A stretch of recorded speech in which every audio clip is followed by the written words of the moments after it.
And the reason why he kidnapped me is because I look like the drug lord's son from another gang. So he thought if I kidnap him, Oh my God. I can up on rank. And this is going to be great. All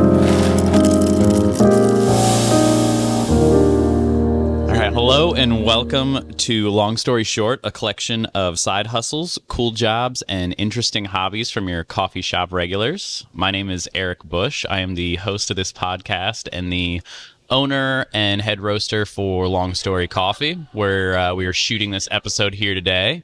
I am joined by Paul Fernandes. Heyo, what's going on? One of our big coffee shop regulars here, I think from the very beginning. I've been trying to represent ever since you moved into the building. Yeah. So Paul is a very, very interesting character. I'm going to use character as the term to describe him, but when he came in, instantly made friends with him over here, and as we got to know each other and get to know about what Paul does with his life and how our paths have intertwined so closely but never directly for so long, it was real interesting. I feel like our connection happened when we saw each other at the St. Louis City soccer game. You said, Pastor Paul. Yeah. That was a classic moment for me. I was like, Eric, oh my gosh. It was the shock, and then my wife like, who?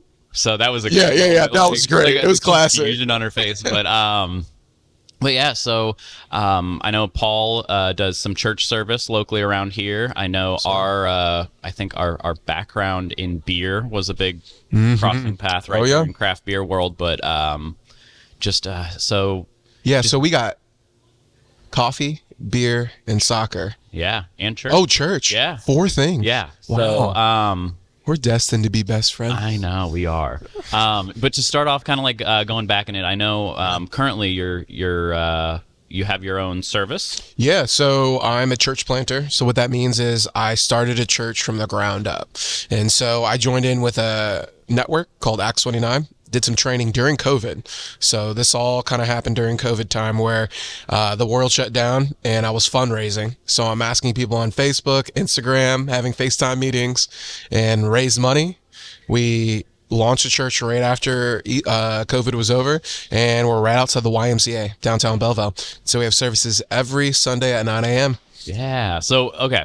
So now let's back up a little bit. I know there's a lot in there. There's a lot in there. You were very quickly of like, we fundraised and started a church, and bam, here we are. Boom. Did you like growing up? Did you always have a strong background in the church? I did not. So I grew up a military brat, and I was born in Yokota, Japan, and I grew up on Marvel Comics and Final Fantasy VII. Man. Don't get me. I'm all about. Just got the remake for Christmas. Did you? Oh my god! I know I'm like a year and a half late, but I'll just hang out with you while you play it. I mean, I love the cutscenes. I'm the guy that I have a Nintendo Switch because my daughters. I have 3 girls. Yeah. And so I thought it'd be very selfish for me to get PlayStation for myself. So I decided not to do it. So I'm pulling Zelda instead of Final Fantasy. Yeah. It's kind of Yeah, it's working for me. Maybe when you guys get older, we can get the PlayStation. Maybe we can get the PlayStation 5. Anyway, so with that whole Final Fantasy, Marvel Comics, I grew up wanting to be a superhero, to be honest. Mm-hmm. So I want to be a firefighter, paramedic, something like that. And I thought naturally, maybe I'll just go into the Air Force like my dad did, and I'll just kind of hit that world. And man, it wasn't until my senior year of high school where religion or Christianity really hit me. So there's a long story in that. But so I didn't always grow up with it, but it was more of like, hey, this kind of hit me, and it felt like this was like a natural call in my life. Was it kind of like, did you grow up in, like, were you guys a church family at all? Like, were you guys going regularly? If my mom watches this, I want to be very nice. We went to church for Christmas and Easter. Yeah. That was the thing. My dad was deployed a lot. So for our military community here, like, when you're deployed, your dad or mom is gone for like a year or 6 months and little breaks. So it was usually when my dad was deployed and my mom was having a really hard time. And so that was the time we went to church. And I think I was more pessimistic about it when I was younger, because I remember telling my mom, like, hey, like, this God is just imaginary, right? Like, why are you even talking to him, And Well, I remember when you're younger, you're just getting like dragged in. You're like, getting dragged this is in. my weekend. What are you doing? Why are right you taking my weekend from me? So that was my exposure growing up, but it didn't hit me until my senior year of high school. So Okay, yeah. And then when did you get to that? You said you were in Japan, like yeah. So my dad was based in Yokota, Japan, and so we were there like 1987 to I would say to the 90s. So we moved here in the 90s, Scott Air Force Base. Okay. And I remember coming to America. When it was all snow across the field at Scott Air Force Base, and I remember seeing a red fox, and I remember thinking, America's cool. Look at those, those red foxes, man. I didn't see a red fox in Japan, man. So what, were you like elementary age? Yeah, little. I was very little, dude. Very little. And I thought it was like the coolest thing that we'd be on airplanes and, I grew up on base. And so Scott Air Force Base was like awesome because it was like its own little village. And shout out to Burger King, which I do not eat at Burger King, but they had free Fry Fridays. Every Friday. So I would ride my bike all the way across base just to get my free fries. I love America. Let's go. Yeah, I was like, America's the best. You get fries everywhere? Fries every Friday? This is great. So then coming out of high school, you said is where, you kind of started to connect on your end. What denomination? Was it like, yeah, was it even just that in general, or was it just a finding? So it's a little bit of a dramatic story, so I'm going to try to make it nice and sweet for you. Okay. So I was really into video games, like I said. Halo was really in.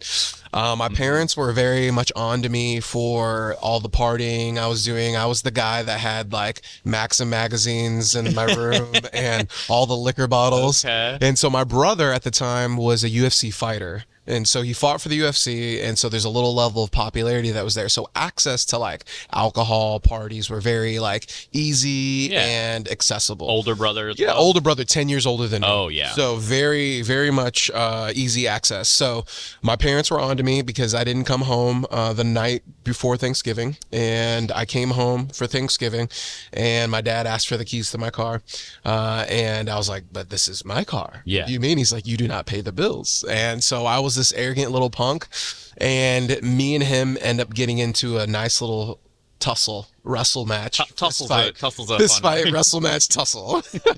And so that was like a breaking point for me because it was like I don't know if you've ever had like a family drama or someone that's really close, but it like hit home. I mean, my dad's like, in my eyes, when we talk about like being a superhero, all that, like I just felt like I just broke my hero's dream. Like we got in this. You became the villain in your I own became story. the villain in my own story, and I'm like, what is happening? Yeah. And so I was very angry, and I hit my dad beside the head with a liquor bottle, and he fell to the ground. And I looked up, and my mom had a cross right above my room, and I was like, God, if you're real, where are you at right now? And I'll try to make this non-churchy as possible, but I felt like honey came from heaven, and I felt very peaceful in the moment where I was really angry and I felt peaceful, and I just got up and I walked out the door and I ran away. I went to my best friend's house. Yeah. Everyone knew where my best friend's house was.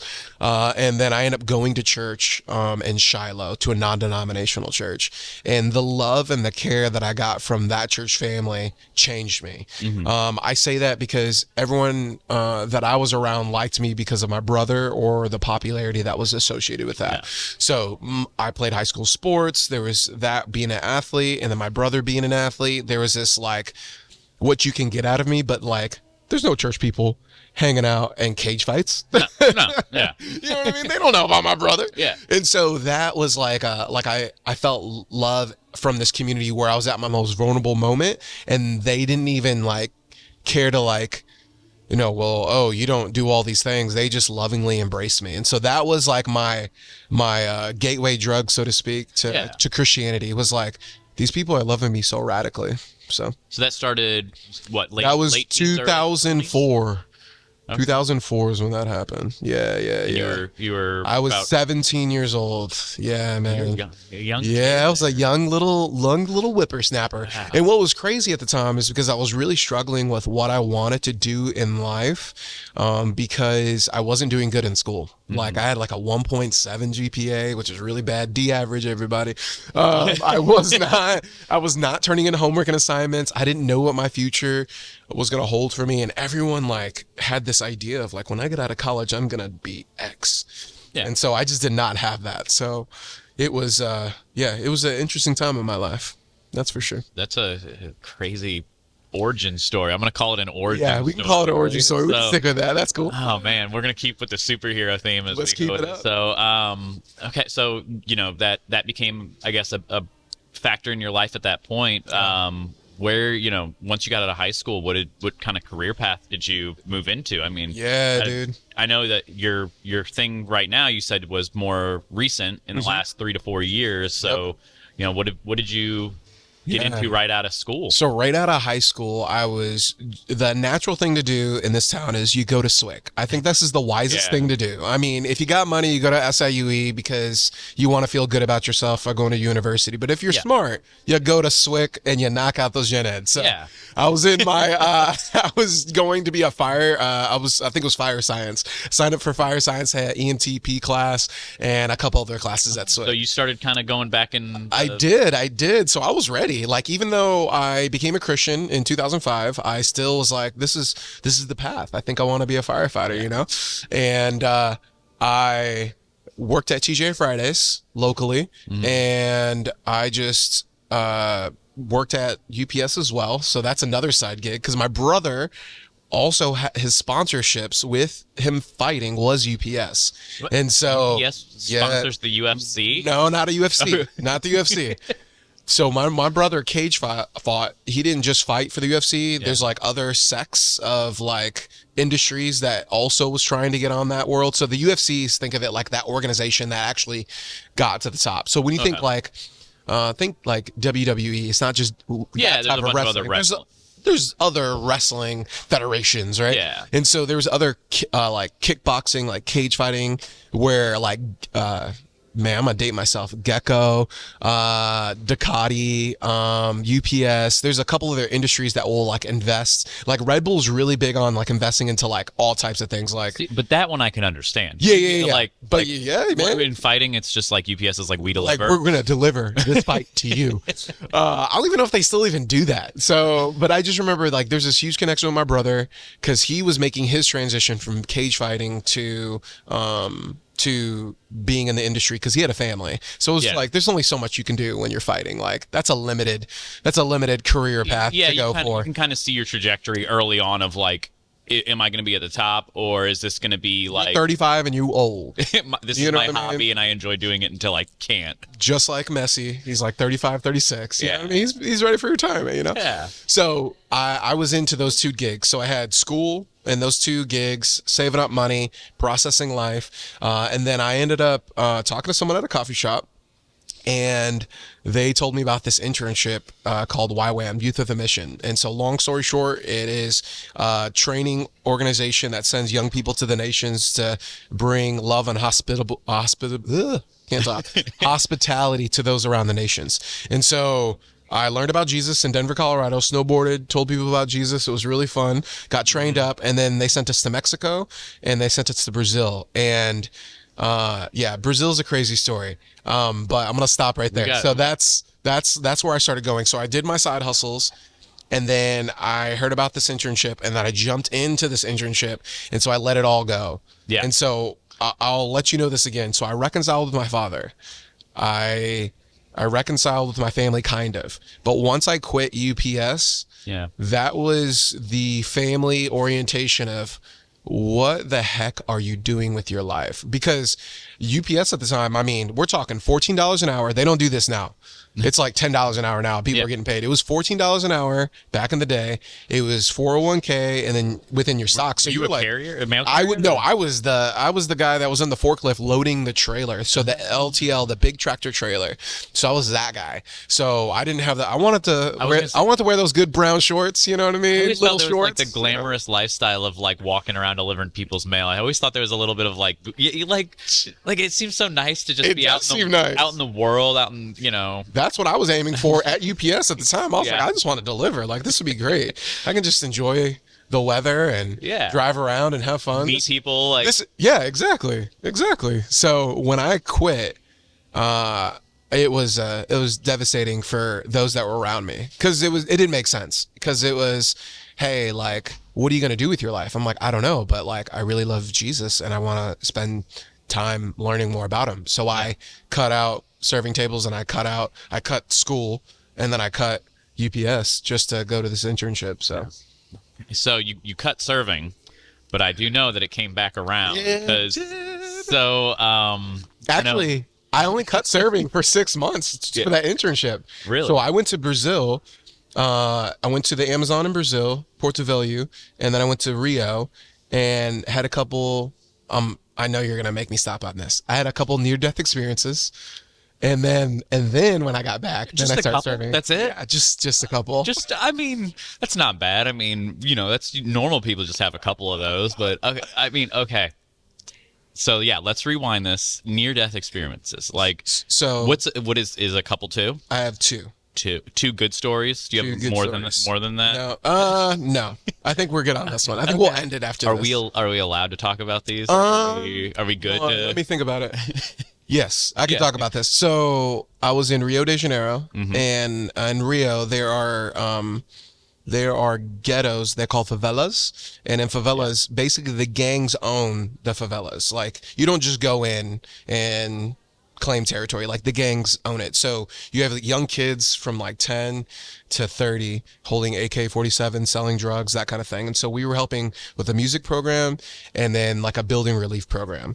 So I'm not musically talented at all, and so I'd sub to help with the building relief program. So the higher you up on the mountain, the more poor it is. There's lack of resources, or I'm talking like toilet paper, like toothpaste, like people are living in huts, like in these houses in the middle of the city, just trying to get water and food to survive. Basically. So we found a house, we adopted a house, and we helped rebuild a roof. As we're rebuilding a roof, the team decided, hey, we're going to break for lunch. And I didn't want to break for lunch because I was like, dude, like, we're almost done. Yeah, like, let's just knock this out and finish it. So one guy stayed back with me, and we knew how to get back. So they left and we're tinking away, and then we decided to take a break, and we're looking at Rio, man. It's just like, looks beautiful. It's amazing. And all of a sudden I turn around and there's a guy pointing a gun at my face, and he starts yelling at me in Portuguese. And we're talking back and forth. I know a little like, hi, hello, where's the bathroom, coffee. Did he know anything on his end? He did not know any English at all. So we're just going back and forth, and he takes me to his house. Yeah. And he waits. And that was the longest. I don't know how long that was. Maybe could have been 10 minutes. Yeah. I don't know. It felt forever. And one of the leaders came, and one of the missionaries came, and they grabbed this guy and they start beating him up. And they released me. And the reason why he kidnapped me is because I look like the drug lord's son from another gang. So he thought, if I kidnap him, I can up on rank. And this is going to be great. Or maybe get some ransom, and like I can be set up a little bit nicer for my family. He thought I was his ticket to to pay raise. So it wasn't, no thought went in his mind of like, this guy doesn't even speak the local language. Nope. Like, he thought, you look Brazilian, you're it, I'm taking you. And so this gang actually respected the missionaries big time. There's a story that the drug lord of that gang got shot in the shoulder. The missionaries prayed for him. The bullet came out and the wound was healed within 24 hours. So they like respect the missionaries. They don't touch the missionaries. They'll give them a little protection. They give them protection. So they beat up this dude bad. And we're like, I don't know, on your end, are you sitting there like watching this of like, hey, like I don't want to be kidnapped and held hostage, but I also don't want you doing this to like this man. Like, were you just like, get me out of here? No, get me out of here, and I am scared for my life. I thought I was gonna die. Yeah. Like, I thought for sure, game over. This is done. It's over. Because like, you're confused because no one's speaking my language. Yeah, I'm not speaking the language. I'm not sure what's going on, and so I'm scared. So when I see the missionaries, I'm like, like, oh my gosh, Jesus is real. Thank you. You're like, hey, I know you. But I felt bad for the guy because like they didn't even let us stay. They grabbed us and told us to go away. And so they kept beating up the guy. And I'm hearing this guy scream for his life. Like, you know what I mean? Like, I have no idea if he's still alive today, what's going on. And so that's story 1 in 1 week. Yeah. Story 2. So I'm going to blaze through this for you. Was this, how close were these stories together? 3 days apart. This is crazy, bro. This is why I do what I do. Oh my God. So, because you're 3 days later, you're so probably 3 days later, still just getting down from that high. I'm like, oh my gosh, I almost died. I'm on a mission trip. This is awesome. I survived. This is great. Yeah. We all are at the beach in Rio having a great time. I get caught by an undertow. An undertow is a strong current, but it's pushing me towards the ocean instead of to the beach. So I get caught. That's when like there's the top going out, but like the bottom's real strong, just very strong, basically suctioning. So I'm paddling and enjoying the waves, and when I get pushed down, that undertow, that suction pushes me towards the ocean, and I can feel the strong current. Yeah. So I'm trying to push up, and then when I get up, you've been in the ocean, right? Yeah. So those waves feel like someone's slapping you in the face. So it just slap 5 times. So finally, I give up. I get tired. I'm putting all my energy out, and I started sinking, and I don't know what happened. I'm screaming for help in the water. It's like a Little Mermaid movie. Bubbles all around. Something touches my butt. And then I get to the top of the ocean where I'm able to breathe. And a surfer saves my life. He grabs me. He sees that I'm struggling, grabs me, pulls me on his board, and then takes me all the way to the beach. Takes me to the beach. I'm throwing up. I'm vomiting. Did this guy speak English? This guy did not. No, he did. He said, grab the board, bro. That's all he had. Grab the board, bro. And that's all he had. And then you're like, that's all I need. And then he grabbed me the water. Well, he thinks I'm crazy because we jumped in the water because we didn't know we were going to go to the beach. Yeah. We just happened to walk around. Okay. And so a bunch of dudes just took off our clothes and we were just in our boxers, man. So he thinks I'm crazy. Oh my gosh. Yeah. He thinks I'm just, you know what I mean? Like he thinks I'm some drunk guy. Like this great American that just almost went skinny dipping into this. So embarrassing. So I'm thinking my life has almost ended twice. So I'm on the beach throwing up and I'm like, God, I will literally do whatever you tell me to do. Yeah. It seems like my life is literally falling apart. I don't get it. I'm on this Christian mission trip. What's going on? And I just feel this strong call to get into ministry. And I fought it for a while, but pushing through, I ended up like coming back and I ended up going to Bible school. I ended up coming back to my hometown to be a youth pastor. And so I ended up in that reluctantly because I felt like my life was on the line. I felt like the Lord saved me and I was supposed to do this. And then I kind of fell into it. So this wasn't like I always dream of one day being a pastor. And so when I was a youth pastor, this is when our paths start to cross a little bit. Yeah. Because I'm at Faith Family Church. Okay. You come to Faith Family Church. I did whenever I was in, late high school, like early college years. Yeah. And so wait, how old are you? I'm 31. Okay. And so I'm a little older than you. 36? Wow. You got all that wisdom. I just couldn't tell. You know what I mean? It's the gray from owning and running a coffee shop, man. Yeah. Yeah. Hey, it takes its toll on you. Yeah, it does. But, so you were, when this Brazil trip was like, early 20 Yeah, teens? 20. Yeah, I would say 2007. So 2007 was this, and then after that, I went straight to a Bible school in Tulsa, Oklahoma, and then that's where I met my wife. I started serving tables again, but I worked for TGA Fridays and then Cheesecake Factory. Yeah, and then I started guest speaking a lot and traveling for youth groups and college groups, and then that's when I came back to my hometown. They were like, "Hey, like, there's this guy named Curtis Gilbert. He was the youth pastor at the time. Yeah, I know. Awesome Curtis Gilbert. Yes. And he asked me if I can, be his like assistant. Yeah. And that's how I kind of got into the church world a little bit more. So I'm guest speaking, and then I got my home church asking me, "Hey, would you be willing to serve and help out?" I was like, "Sure." Which is, of course, why you were in here with Jose Abendares the other day, which is another face I was like, I know who this guy is. Another face. I know. And dude, I didn't know you did gymnastics. Yeah. So like, tell me about this. Talk to me about hey, this. This is your. Do they know about you being in gymnastics? I don't think so. I don't know if that came up. Okay, come on. Okay, let's talk about it a little bit. A little bit. So, I mean, whenever I was in high school, I started to learn tumbling at our local gymnastics gym and joined cheerleading. Nice. I had good intentions. Okay, I know. Basically, what I was Since Jose is my friend, Yeah. I have it in a whole different light. He I went know. from football to cheerleading. I went from track and field to cheerleading Let's because I was not fast. I was not a fast boy. I loved track, but yeah. I was like, What did they push you in? I was in 800 and 1600.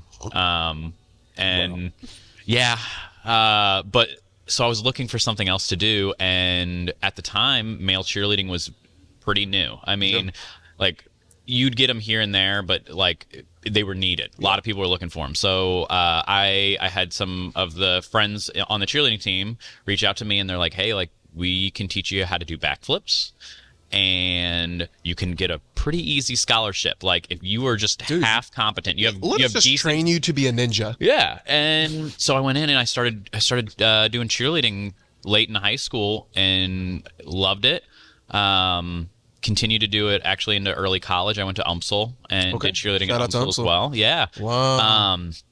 But then started coaching gymnastics. Like I needed a way to pay for it because I came from a lower income family. Yeah. And gymnastics lessons and tumbling lessons are expensive. Yeah. I don't know if you got are your kids in them? No, so I only know because my brother, my brother in Christ, Jose, has been doing it for decades. And I figured, dude, people have to be paying mad money for this because he's still in it. Like he still coaches, he still does the deal.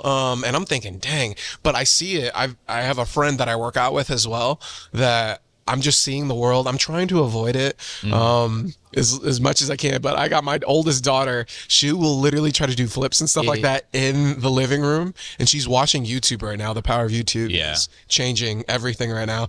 So I don't want this to be an ad for this sport, but like I will say gymnastics phenomenal. Like for teaching your kid balance, structure, hand-eye coordination, all of that. Life. Like, yeah, it's good. Pretty much teach life. I mean, it even teaches you to just stand in a line and wait for your turn. Like things that kids, like young kids, just need in life, right? Like, I mean, bro, I saw that. This is so struggle. Right? It's a side tangent. I saw a video because coming from Japan, I really like Japanese culture. I like anime, and I have on my Instagram it was people in Japan and people in America, and people in Japan waited in line to go up the stairs from the subway. Yeah. And it was like, they're all in order and they were all like going up. And then America was just like all jumbled and everyone's trying to like pushing everyone over. I'm like, oh man. Like, so like, waiting in line is such a good asset for our nation and what we can do. But no, so I started coaching gymnastics, coached women's men. So they gave you a scholarship during school? They did. Well? So I went to UMSL with a cheerleading scholarship. Let's go. So I guess let's keep the story shorter on that end. But yeah, so then I did that and I coached gymnastics for 7 years, which is where I reconnected with my wife, who we went to high school together. But she found me very annoying in high school. But luckily, by the time we were grown adults and both coaching gymnastics, I was a lot more tolerable. So I would not be married to my wife if I knew her in high school. Yeah, it'd be game over. It would be game over. Same deal. It'd be game over for me. She would have found you and be like, no. I was way too immature for all that stuff. So yeah. So back around, you're at Faith Family Church. Yep, Faith Family Church, youth pastor. And then I know you were. This is still a little bit ahead of me because like that 5-year age gap. Yeah. Because you were on one side of it, I was on the other. When my curious question: when did you start getting into craft beer? Yeah. Because that's I think that's how me and you realized that we first like had a connection. For sure. Was my friend Jeremy Barnes. Yes. Yes. Shout out to Jeremy. Yeah. Awesome. Yeah. Big, lovable bear boy. But, I love that dude. His presence just brings you joy. Yeah. You know what I mean? He just like hangs out. But whenever I knew what you were kind of doing in your background, yeah, brother, and then knowing Jeremy, and I was like, how? Like he was like, oh, you know Paul, I love Paul, and I was like, wait, how do you? And he's like, oh, he's a bartender over at Global Brew, and I was like, no. So yeah, and then I remember we talked about that. So when did you really get into the craft beer world? Yeah, so coffee was my big introduction. So you can't go to Mexico and Brazil and not fall in love with coffee. It's like one of those like Come on, dude. Like, it's one of their top commodities. It's one of their top commodities. Like, Brazilian coffee, like, was amazing for me because of, like, they already kind of had that sugar cane in there in their brewing process. I don't know what they did, but it was a little sweeter on that sweeter end. So it was a little bit more palatable for those newer, like, coffee drinkers. So I was able to get in that game. And then I think I just started drinking more coffee, and then like specialty coffee started coming up. Yeah. And then all of a sudden I heard a rumor about like stout season and like what is coffee and stouts coming together. And I was like, I had a couple buddies and they're like, dude, have you had this? I'm like, oh, like, no, like, let me try it out. Like, whatever. And I think I was like, shoot, 22, 3 maybe. I don't know. So I'm late in the game, you know, in the whole drinking world, but then like, it was amazing. But like that's early for a lot of the craft beer drinkers. That is early. That age and I don't know when the pinnacle started for craft beer, where it was like it started becoming this really popular thing. Yeah. When it went from like hipster to mainstream. Yeah. Because I remember everyone's like, "Oh, you drink IPAs? You're such a hipster." I'm like, "Oh, that's hipster." Like I just love the sour taste of like what's happening. So I got in through coffee through that. Okay. And then I started exploring more because the more coffee that I explored with the different regions from like South America, Africa, you name it. Yeah. From even the western end of like the eastern end of like Asia, like I started tasting the different flavors, but then the same moved over into the craft beer world. And so I started tasting more, had buddies that were in that world as well. And then becoming a bartender was a game changer. So I know for a lot of people, they're thinking, well, a youth pastor that became a bartender, what's happening? Is he falling back? What's happening? Yeah. And so for all my people that are freaking out here, that are Christian, that are like, you're against what we're for, this is a little bit morbid, but my brother ended up dying 6 years ago, a dramatic death, and it messed me up big time. So being in that Christian world of like being a youth pastor, loving on people, caring for people, like there was that superhero theme that was kind of being fed into me. Yeah. Where it was like, I was able to help out all these people. Like, this is great. You know what I mean? It was kind of filling my tank. But then when my brother died, I thought, but I didn't help my brother like I could have. I could have helped my brother a little bit more so that maybe he could still be alive now today. Yeah. And it broke me. Is it that thought of like, a lot of the times in the church, you're seeing people that are actively looking for help and not those that might need it unheard. And, yes. And when you're serving on the other side of things, some of those people, I mean, I know because we both did bartending on ours. Yes. And the amount of people, I mean, beer is on the bartending side of things, it's a lot stronger. Yes. Coffee side, we still see it here too, some, but like that just need someone to talk to and open up. You need someone to talk to and open up. And that was the key for me. That was the gateway for me. Because of my brother's death, I thought, how can I be around people like my brother and engage in and being present with people? Mm-hmm. And so I made it my aim was to be present with more people like my brother. Because when you're in church culture, like especially when you start working in church culture, like that's your world. And I was like, no, like I need to be around people that are hurting. Mm-hmm. And so I purposely put myself in a position to be a bartender, to be around people that were hurting. Because I knew, not to say that everyone, not everyone's hurting, not everyone's hurting, but you're gonna catch. But you're gonna catch people that are in that world that maybe are struggling. Because like not everyone that drinks beer is like their life is falling apart. Actually, their life's pretty awesome. But like you don't like that conversation piece when you're bartending is on a whole different level than anything actually I've ever been a part People of. Open up to a complete stranger. Oh. You will.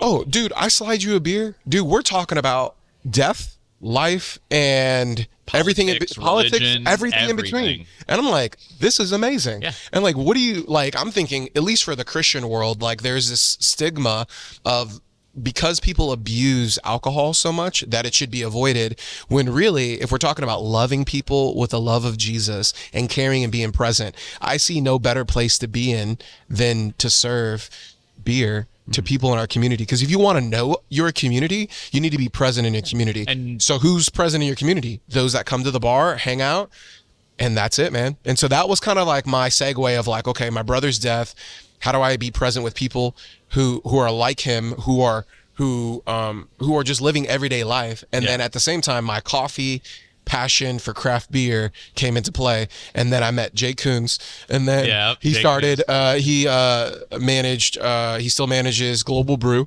and then got into that game, and then met Jeremy because Jeremy was selling to Global. He was a Schlafly sales rep, and then you were at were you at Schlafly or Four Hands? I started at Four Hands back in the day, and then worked my way through Grey Eagle Distributors, and then into Schlafly, which was my most recent one. But are you able to say, out of our craft beer world in St. Louis, who do you like the most this season? This season, because it changes, right? It changes like with different flavors and different profiles. Like, I'm gonna have to be a local boy and say that my two favorites right now, Mill Pond, Brian over there, is doing, just because I shied away from IPAs for a bit, but now I'm back to him, and he makes you back to the dark side, my friend. He makes some real good hazy, juicy, fruity IPAs. That, and then like Shoehorn, just our local down the road bar. I've yet to be there. Oh, you got to stop in. I got to stop in, man. So, then I will always have a love. Luckily, I left Schlafly on very good terms. Worked with amazing people there, and I will always be a pale boy for life. My Schlafly Pale Ale. I like the Pale Ale. Nice. I want to be sitting at a soccer match drinking a English Pale Ale. That's like, let's go, bro. Yeah. It doesn't get much. I don't think it's more soccer culture than that. Oh, I know. It's that's it. So that is it. Okay. What about what's yours? So I am a sucker for IPA. So anything juicy, hazy IPA is my deal. So I will shout out Mill Pond on this. They do an excellent job. Four Hands. Of course. And then I'm gonna go kind of, I don't know if they're indie or not, but I do like Side Project a lot. I mean, there's always love for side projects. There's always love for side projects. So that's a no, and that's like kind of niche. It's like we want to admit that they're as good as they are. Okay, yeah, they are. I mean, I listen. I've only stayed in line for a few things: an iPhone and a beer from Side Project. Guilty, 100% guilty. My wife and I stayed in line for 5 hours for an iPhone, like back in the day, like Tulsa, Oklahoma. She's like, it better be worth it. I'm like, oh, it is. And please tell me it was 6 hours for a beer. And it was 6 hours for some coffee stout from Side Project, bro. I was like, what am I doing with my life, man? Oh my god. Oh man, and what I think is great is that they. If they ever listen to this, they know that in that line they had all walks of life. All walks of life, had man. Pastors waiting. They had pastors waiting in line for that beer, baby. We love beer too. Oh man. So when did you start over at Global Brew then? Yeah, so I started at Global Brew. I think I started in COVID. So when COVID hit, right before COVID hit, I was in the process of making this transition. Like career wise, like I thought, hey, I think my youth pastor thing is ending. Finding another guy to kind of fill in for me, do the deal. Had another guy ready in the pocket to do that. I was training him to already do that. Yeah. So I'm thinking I'm about to be a firefighter finally. Like I get to do this. You're going back. Yeah, I was gonna go back to that. So shout out to Justin, fire chief in Belleville. And so I thought I was going to do that. So I texted him, and then I contacted a few friends that were involved at Global that showed up for trivia. Okay. And they were like, oh, I think you can get a job here. And so I never bartended, but I served tables. Yeah. And so, but Jake just saw my personality and was like, you don't know anything. That's fine. We'll figure it out. Yeah. Just take it as you come. You know, talking to the customers. Customers is half the battle. And I feel like I'm going to say something rude. I want to be nice. So when it comes to the service industry, I think what is lacking in the service industry in large is that personal connection and that just hospitable, like, hey, what's up? So I think when it comes to serving tables or like bartending or whatever, I think sometimes we're so quick to like turn tables than the next person, or our drive for people is like, we're just sick of people by the end of the day, that sometimes you catch people in the industry that look really angry, you know? And so I think it was different for me because my capacity for people, like I get Like I'm getting energy off this. Yeah. I'm getting like pumped. And most people are like, okay, I can only take so much of people. So when I get around people, my energy gets higher. And so I think like that really proved well for the game of like restaurant industry, bartending. It was do. So that really upped my game where I was the weakest at global. Like everyone had beer knowledge off the wazoo. All I knew was IBAs and like coffee stouts. Yeah. Like there's like a whole nother world out there. You know what I mean? But you were like, if they got questions, you go to this guy. If you want to chat. You want to chat? Talk to me. And I did it enough that I got it. Like I ended up getting it after COVID because COVID was slow enough because, the world shut down, but beer did not. No. Beer did not shut down. No, People came out. You know why? Because when you work from home, your boss doesn't know that you're cracking a beer at noon. And, yep. Let's go, man. Throw the Skype on mute for a second. Yep. No, I mean, I'm not going to name names. There have been plenty of people that work remote that were chilling at the bar. And they had their headphones and their headset on, and they were just doing their thing, man. I was like, oh. Yeah, the world did not shut down on that end. The world did not shut down. So I got in during COVID time, and that was a good side hustle / let's figure it out. And then ended up, the fire chief ended up telling me, hey, I think you should reconsider this whole church thing because I feel like you have a call. And then even my pastor leaving, Faith Family was like, hey, like you're gifted. You should consider this. And so I ended up considering church planting and prayerfully considering that. And so during COVID, I worked part-time at Global, and then I fundraised for the church. And so when I wasn't at Global, I'm hitting people up on Facebook, Instagram, FaceTiming them, telling them, hey, we're planting a church, man. I want to love on people in the community and care for them well. And yeah. So when it comes, I mean, you're over at the YMCA, right? Yep. So do you just go to the front desk and say, hey, man, can I do a church here? Like, how does that work? How do you approach somebody and you're just out of nowhere, like? I got a smooth way in because I was already involved in the community through youth pastoring. So I was already on the board at the YMCA. Okay. And so there was a couple directors that wanted me to come in to kind of be involved with their youth program because I was involved in a youth group for a long time. I mean, I was a youth pastor for like 8 years. Yeah. So they're like, hey, we want to really reach the youth here. Do you mind being present? Hey, do you mind being on the board? And then I stayed on the board because there's a CrossFit crew, shout out to the CrossFit crew at the YMCA, that they wanted to like keep it going. So I was the main advocate because I'll let you know right now, like the Y loves us, but like no one really likes CrossFit unless you're in CrossFit because like we're slamming weights, we're grunting, it's a whole culture. Like we talk about beer culture, CrossFit culture is on a whole, like it's a planet. Why do you think they have their own separate gyms? Right? Yeah, they have their own separate gyms for a reason, and so you're feeling the attention. So me as a board member, I'm able to say, hey, we're bringing in new people, things like that. Yeah. And so I asked them, I said, hey, I'm starting a church. I would love to have it here. What do you think? And they're like, oh, absolutely. And so I talked to the director, we worked some things out, and we worked out a contract, and then I was able to pay the contract because we fundraised, but we bought like tons of equipment, like we got how much does it cost to like is there stage, sound system, camera? Yeah, so we raised $250,000. What? And so that was for 2 years of projection of how much it would cost for rent, equipment, and resources. And it's gone. It's not gone. Oh, actually, was it more expensive than you expected? We're finishing that fundraising of what we did. We are finishing it in the next 2-3 days.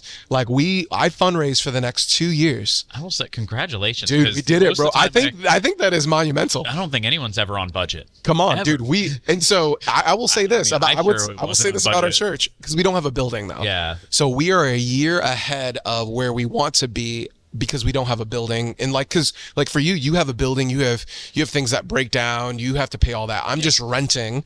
And then people are coming in, which is great. I mean, we got I don't know, we started with 30. I think there's we're counting kids here. Yeah. So we got I don't know, 110. See, that was my next question of how many. Easter was crazy, y'all. Yeah. People came out for Easter. It was Christmas? I was 100. Oh, sorry, not for Easter. For Christmas. Did they come out for Easter too? They came out. No, they did come out for Easter. It was crazy for Easter, but Christmas this week, it was 140. Wow. Wow. 7 or something like that. Okay, I'm like thinking of the YMCA. Were you in the basketball gym? Yeah. Like, So we cram them in. So what we do is we bought all the equipment, and I have this big, large trailer and this big old truck that I have no business driving. Okay. Yeah. So I just, it doesn't match. Like, I'm this like mixed kid driving like a 2018 Toyota Tundra off-road TRD, and then I got this big tractor. I think it's this big trailer that I have no business driving, and I had to figure out how to like learn how to back it down an alley. I had a couple guys that knew how to do it, but like when I give them a day off from volunteering, this is me. So it takes, dude, bro, it took me an hour to back down the alley with that trailer, because like when you're backing in the trailer, it's like completely opposite. You're living off of your mirrors, man. Yeah, and you can wiggling back. You're wiggling back and forth. So I'm like, any country boy would be like, bro, what is wrong with you? Yeah. Just do it like this, But I don't know. I'm a little suburban, little black kid. I don't know. You're like, okay, pull it forward to straighten it out a little bit. Okay, and now we're gonna go 3 feet more back. Nope, crooked again. All right. And so did you have like an Austin Powers moment down there? I did, bro. You talk about prayer. Prayer works when you're backing in a trailer, baby. Let me tell you about it. So we unload all of our equipment at 7 a.m. And then we have a team unloads it, and then they set it up. And so we're setting up in the gymnasium. We do the whole deal, chairs, all that good stuff. Then we have the kids, and then we set up our kids program, and then our front area. And then church services starts at 9, and then we get it going, and then from 9 to 10:30 we wrap it up, and then we tear it all down again. And so the tear down team does the deal. Yeah. And then we put it all back in the deal. Do they let you keep your truck parked in the alley? Wow. Yes. Okay. While we, I don't take it out. I keep it in the alley. They don't make you do it. No. Do they? No, shout out to Andrew Healy, because he's the one that tows it majority of the time now. Yeah. He's loving on me really well. So this Sunday I'm by myself though. So we'll see how early I show up. Prayers, right? Prayers, baby. Prayers. So you do that, and then of course back to our soccer. Oh. You are a chaplain? Is that what it is? I am, yes. Okay. I am one of the team of chaplains for the St. Louis City soccer team. Yes. Okay. Yes. So I'm part of the academy team, which is huge, by the way. There's lots of clubs within our academy team. But shout out to St. Louis City, because the turnout this year for soccer has been, the culture in this area has flipped upside down. It's been amazing. I love it, because growing up, you talk about not running real well or whatever. Like, I never really played football that well or basketball that well. And I just wasn't that kind of guy. And I really like soccer, but I didn't do as well in soccer because of my potty mouth in high school. Okay. I was really rude in high school. And so I ended up doing a little just offshoot. So like my love for soccer was like intramural kind of thing. And then boom, here comes this soccer stadium. And then I get a phone call. Someone calls me and says, "Hey, are you Paul Fernandes?" And I said, "Yeah." And who's asking? What's up? And I was involved because of my youth ministry career. Yeah. I was involved with the FCA, Fellowship of Christian Athletes, around the area. And so I was one of their main speakers for like their guys events and things like that. And they were like, "Man, you really know this whole sports and athletics and like people thing. Like, could you help us do a deal where we're just going to love on the team and just be pastoral care for the team if they need it?" Because a lot of those guys are like, they're not from the area. Right? And we got people from South Africa, from Europe, from Asia. So like from Africa, Asia to Europe, from all over. And you got Americans that are in the deal. Yeah. But like, so what's so cool about this club is like, and I think this is all soccer, like MLS in general and like European, but there's like this farming system where it's like you have the lowest club, which is like there's like a futures program for like the young kids, and then there's like academy level that goes all the way up to college level, and then from college level there's like this precipice of like crossing over to St. Louis City 2 and then to pro. And so I was in that precipice of like that academy crossing over to 2 kind of realm. And so so we just got the love on the team with the other chaplains. So yeah, man, it's been a fun time this year. What, coming from my lack of knowledge, what is a chaplain exactly? Because that's a word. I mean, I recognize it, but maybe don't know what that definition is. None of the kids do. No one knows what that even means ananymore. Okay. So I feel like my job title changes like every time I show up, and so it's kind of like, who are you? I'm like, I don't know. I'm the I can't say counselor unless you're certified. So we're working on some certifications there. And then I said, what did I say? I performance coach one time. Okay. Because you can't say man, I can't remember the name's not coming to me now. Because really, when you're a chaplain, the goal is to love and care on these guys, because there's more than soccer. Yeah. And I want to be a safe place for them, because when you're at the stadium, it's your job. It's your job to train. It's your job to perform. Everything you do is based on performance. So everyone thinks like their job is high level pressure.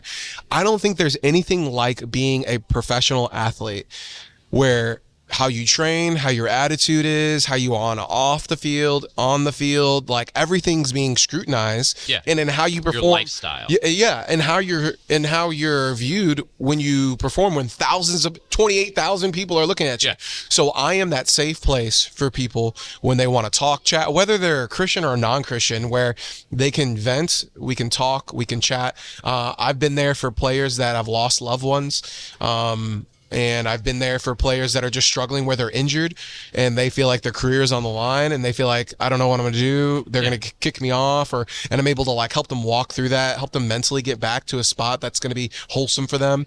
So it was more of that. That's why I say performance coach more than anything else, because it was more of like, how do you mentally get your mindset where it needs to be? Because physically they know how to like do what they need to do.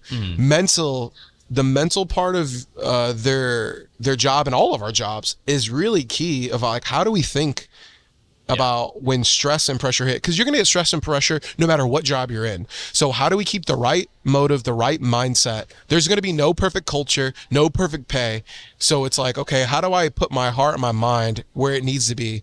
And what are my goals? So I'm kind of helping set goals, measurables. Like, what do you really want out of life? Because some of these academy kids, they just been playing soccer since they were 12, and they're just trying to get a scholarship. Yeah. And then some are like trying to go pro.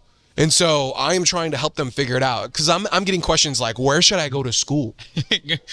I'm like, oh, me? You want me? You want me? You want me? The guy that actually did not go to college. Yeah. You want to ask me? And so, well, there's a great local college named Swick. I recommend for 2 years. SIUE. But yeah, some of these guys are going to go to Richmond to go to college. Some of these guys are going to go to SIUE to go to college go now. like overseas to go play for some teams over there. Exactly. And so it's just helping them process that and like think through, okay, what is the most logical route? And then what are you feeling in your heart? Like, what risk are you willing to take? And so I'm helping them to process that. So I don't know how you want to label that, but I'm kind of like that safeguard. Let's think about the future. Let's set some goals. Let's move forward. So think of it like care also like in a hospital. If someone's like in the hospital and their loved ones haven't visited them, I would go visit someone in the hospital, which I do that now as a pastor as well. Mm-hmm. I'll visit someone in the hospital. I'll be present. I'll just be there in their traumatic moments. Yeah. So that superhero theme comes back again, because I'm feeding into that. Hey, I want to be there for people when they're struggling. Yeah. And so being a pastor isn't so much of like, hey, let's go preach and say whatever we need to say on a Sunday. It's like, how do we love people well and care for them? Yeah. So. No, and I think that's why we connect a lot, even with me not having a strong church background on my end, like I've always had a lot of appreciation for you, Paul, and appreciate that, dude. I love it. So so here we're at now, we're YMCA, your chaplain. You got back from another Brazil trip. Yes. How many near-death experiences? No, none. Nice. Actually. None near-death experience. We had a wonderful team. Actually, I was used to taking teenagers on trips. Mm-hmm. This was all adults, so completely different. And we went to Brazil, and we actually hit up some areas in the Amazon. Can't talk about where for safety reasons, but we were able to just do some work out there and love on some people out there. So it was really cool. So here's my question on that one too. Yeah. How do you figure out where to go? Like do you just like look at a map and you just like point and you're like there, like all right, where's the closest airport? Is there a road? All right, let's man. Like I did not do that well on this one then. So really, it's just so as a church. And we're thinking, okay, our heart is we want to love on people locally and globally. Mm-hmm. So how do we do that? So locally, we're involved with the YMCA. We're involved with our local schools. We're involved with you. Yeah. We're trying to be present in our community. So then globally, I know someone who worked for FCA actually, and he ended up becoming part of a group of people that ended up going overseas. And so he got me this connection to Brazil. Okay. And so this connected me with some people in Brazil that did some work in Brazil, and there were some partners down there, and I just kind of got a connection. So it was like, I know a friend that knows a friend. Yeah. And they were like, hey, and I've been to Brazil multiple times. So after that near-death experience, I wanted to have more near-death experiences, because I think I've been to Brazil like 7 times now. Oh my God! Like, so I've been to Rio, São Paulo, Porto Velho. Like, I've been all over, and so also been like, I've been to Thailand, Haiti. So I've been all over when it comes to like these trips. But like, Brazil has my heart. One, I'm Portuguese, so my dad's Cape Verdean Portuguese, so I have this Portuguese heart. So Portuguese speaking nations, and then this connection was like, it seemed like it looked like good work, because Brazil is really well off. Like, when you think of Brazil, like, it's not like a third world country. Like, Brazilians are awesome. Like, they do great things. But when it comes to like going more west to like the more jungle area, like, there isn't many resources, there isn't that much help, and so I felt like that was a really good place to be. And it's deep into the jungle, so I'm not like it. I did not choose that really well in light of like, it's really easy to get to, because it takes me 30 hours to get to where I need to go. So from flying to landing to driving, it takes me about 30 hours to get to my location. So it's crazy. And how much of that is flight? Oh, a lot of it's flight. It is. I would say. So I think there's only 7 hours of driving that I had to do, and the rest is all flying and layovers and things like that. You know what I mean? But yeah, Brazil's on the map, and we're excited to love and care on people in Brazil. Nice. So. And then, are you trying to work towards your own space at this point? Like, what's the future of Paul Fernandes? And so First off, let's give a shout out. What is the name of the name of the church is Living Hope. So you can go to sharelivinghope.com, check it out. You can Living Hope IL on Instagram, and we'll be sure to shout out everything too at the end. But shout out all the things. I don't even think we named. We did not name. Oops. Whoever my people in marketing is probably like, Paul, say the name. She's listening to this. Say the name. Got a sheet of paper and tallying how many times you mention them, and she's like, and we're at an hour in one. I just go. I literally, my personality is I just go. If it involves loving on people and having conversations like this, that's all I do. I have other people around me. So Living Hope. Living Hope. We're in downtown Belleville at the YMCA, and the hope is that one day the Lord would provide us a building that we're able to have an open space cafe. Mm-hmm. So I'd almost like to be a global He's brew. Trying to put us out of business is what, no. I would like to be a global brew of coffee. If I can feature like LongStory coffee, if I can feature coffees that I like, but then I also want to like make it where it's just office space for people just to be at. Where they can have their meetings or they can just chill and be, and then the church can have an area for their worship and for their kids. Yeah. And so that would be the beauty. I don't know what that looks like, but what I want is I want the church building to be open throughout the week for the community. I don't want it to just be a church building for church people. Yeah. I want it to be open for the community to be involved in and have their meetings. And because like when I'm here with you, like we're even watching people set up tables right now, like families are going to gather, like people are going to gather. Like I want to be a space where people can gather, and I'm not going to put you out of business because we're going to feature your coffee. Okay. There we go. We're going to feature your coffee, baby. And so that's the heart, is that if we can have a training center that can send people to the nations to love and care for people in the name of Jesus, and then if I can be present for those that are in need, those that need help, they know they can come to Living Hope. But also it's a place where people would chill and drink good coffee throughout the week. Yeah. So that's cool. That's a thought process. You're gonna have a nice long bar. I'm gonna need your advice on this. So whenever this we're gonna comes build you up, a bar, because like I said, it just like at a beer bar, coffee bars the same way, man. We like to sit down and we have long conversations. How I meet most of these people that are going to be coming on this podcast is just find out interesting lives that people live. And you have some interesting people that come in here, man. So I'm so honored to be present in this podcast. You're in the early stages. People might have to come back. What is this, episode 5? 4. Let's go, man. Yeah. So your goal is to have a future space. Do you have any trips planned? I do. We are going to keep going back to Brazil. And so we talked a little bit about. Can we talk about this now, or not talk about this? Oh, now? we can talk about this. Yeah. Okay, I wasn't. I like how we were making eye contact, and I caught on exactly what you were asking me on this one. But yeah, so we're gonna keep going to Brazil, and you approached me about something. Yeah, we made a connection with a local Brazilian coffee producer. So J.R. Silva reached out to me. He runs some coffee producing for his father and for his community over in Brazil. Okay. I think it's Mata de Minas is the way that it's pronounced, but that's the region that they're from, area they're from. But he's trying to help his dad increase the quality of the coffee that they're producing. He said his dad was doing a lot of commodity grade coughing throughout his entire life. For sure. Barely scraping by enough to even cover the cost of his farm.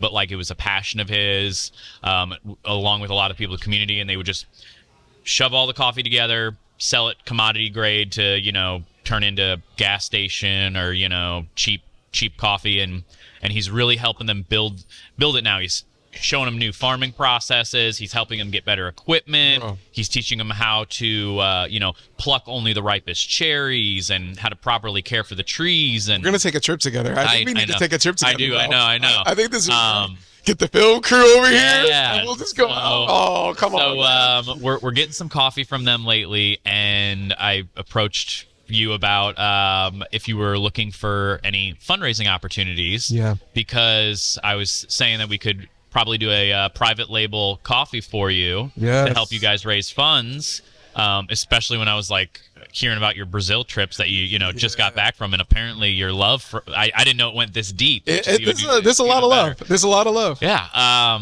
So hoping that we can have a coffee out in the works. I don't know how long it'll be till it's ready, but for Paul to be able to use for Living Hope to raise some funds on his end. But yeah, man. So, future trips, fundraising. Yeah, so we're planning on going on more trips, and what we're hoping is that through this coffee that we can help resource people that are under resourced in the Amazon. And so that's the goal behind that. And so as we partner with you guys and do that, honestly, this is like a dream come true. I feel like I'm living the dream right now. I'm like coffee, the coffee world and the church world and the beer world, they're all coming together right now. And it's really cool that we can use whatever our gifts and talents are to help people. And that's what's so cool to me is when we're at this coffee shop and we think about all the resources that are made available with all these people, this is so beautiful. We can come together as a community regardless of race, age, demographic, and then we can help people. That makes me excited. I get stoked about that. Oh yeah, and that's one of the things I really love about it too is just finding ways to help out in the community in different ways. So which is telling people's stories is cool. Just how many cool people we got in this community? Bro, we got a lot of cool people here, man. We got a lot of cool people. A lot too from your days. I've met a few people, Yeah. A few people out there. So cool. Very, very cool future of Paul and Living Hope is beyond, and looking back of the crazy stories. So man. Was that it's nuts. Looking at those stories again too. Yes. Was it only that one time in Brazil that you had the two? Have you had any other crazy traveling stories that you want to throw in? Nothing on that level. No. Nothing. There's you almost miss a flight, but you had to interject and talk to people getting on a flight. I had one funny moment where we were flying to Thailand, but we were up in the air for so long. By the time we landed, one of my youth students threw up on someone in front of them, and they lost it because they spent, I don't know how many hours of being on the plane. Yeah. And all of a sudden this girl goes and just projects. And it was trying to negotiate. He just barely knows English. I'm trying to say we're sorry. This young little girl. She's never been in a plane longer than an hour. Yeah. You know what I mean? She was in there for 15 hours. You know what I mean?